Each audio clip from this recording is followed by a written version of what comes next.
Most women around the world have a time in their life where they think a lot about pregnancy, either how not to get pregnant or perhaps for a smaller amount of women on trying to get pregnant. About 1 in 6 people have experienced infertility at some point in their lives, and that's the case of my guest today on Entre Nous, Line Rifai. Line, welcome. Hello, Ginny. So you're a former journalist here at France 24. You're also the author of a book in French, which is called Ménopause, très, précoce, or a very early menopause. This book tells the story of your fight through infertility to finally and happily become a mom. But let's go back. Start at the beginning. How old were you when you first felt or found out that something was wrong? I was 32 when I stopped my birth control pill, and I wanted to get pregnant. After a few months, I started having hot flashes and night sweats.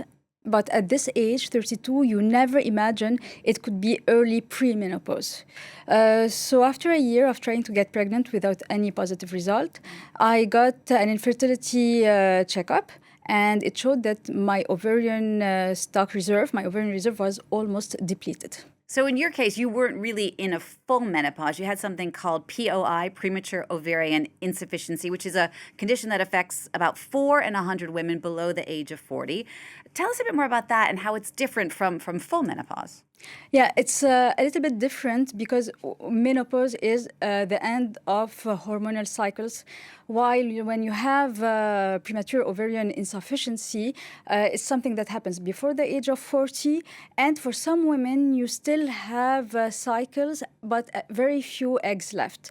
So this was my case. The chances of getting pregnant were very low, though they weren't at zero. It wasn't impossible to get pregnant. And you talk in the book a lot about something that many people who've been through infertility talk about, doctors with bad bedside manner, the difficulties that can create within your couple. What for you were some of the most challenging moments in this journey? First of all, the most challenging thing is maybe about your intimacy, because when you go through a lot of infertility tests, you have to go through a lot of moments where you have, for example, endovaginal ultrasound, sorry. Yeah.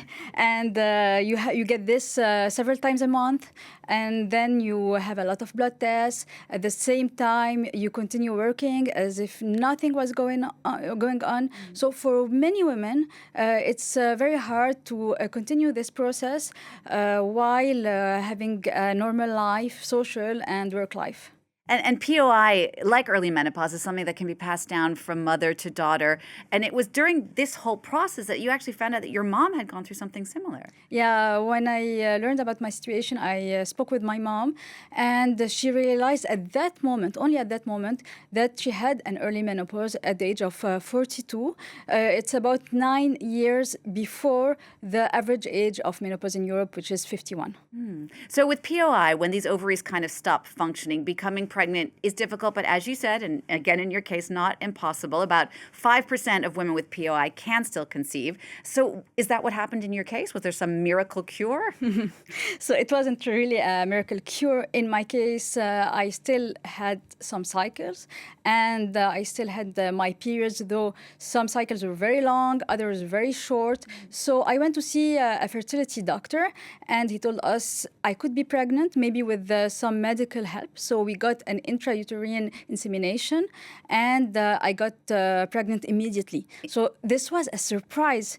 But unfortunately, when I was 12 weeks pregnant, we did the first ultrasound, and we discovered that the fetus had Down syndrome. So we took a very painful decision to terminate this pregnancy. And then, very surprisingly, I got 3 other pregnancies just after the first one. And those pregnancies, some of them were natural pregnancy without any medical support. So this also was surprising in my case. And unfortunately, those 3 pregnancies ended up with a miscarriage, very early miscarriage. And then after those 4 pregnancies, I got pregnant immediately again. So completely unexpected.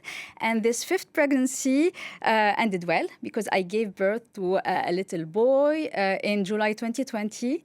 And so the end is a happy end for my story. Ending. But how long was the whole process from start to finish? So 4 years from the start when I stopped the birth control pill till I gave birth, from the age of 32 to the age of 36.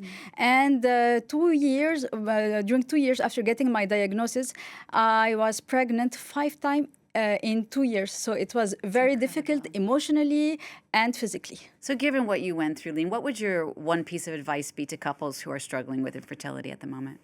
I have 3 advice. The first one is to get your information at the right source. Why? Because online you can find a lot of misinformation, so you need really to try to get the right information. And we give a lot of good information in this book because I wrote this book with a doctor, Professor Micheline Misraï Abadou, who is a specialist for the genetic causes of infertility. Second, I would advise also people, couples, to get support, to get psychological support, because it's not easy to go through this process. And finally, to try to get not only one medical opinion, but maybe several ones, and to go see a doctor that understands your need, not only your medical need, but also your emotional needs. Line, thank you so much. I'm so happy that your story had a happy ending. Here's wishing all the couples out there who are dealing with infertility get the same happy ending. Line Rifai, thank you for coming on the show. Your book is out in French. It's called Ménopause, très précoce. Thank you so much for coming on the show. Thank you, You are Gina. watching France 24.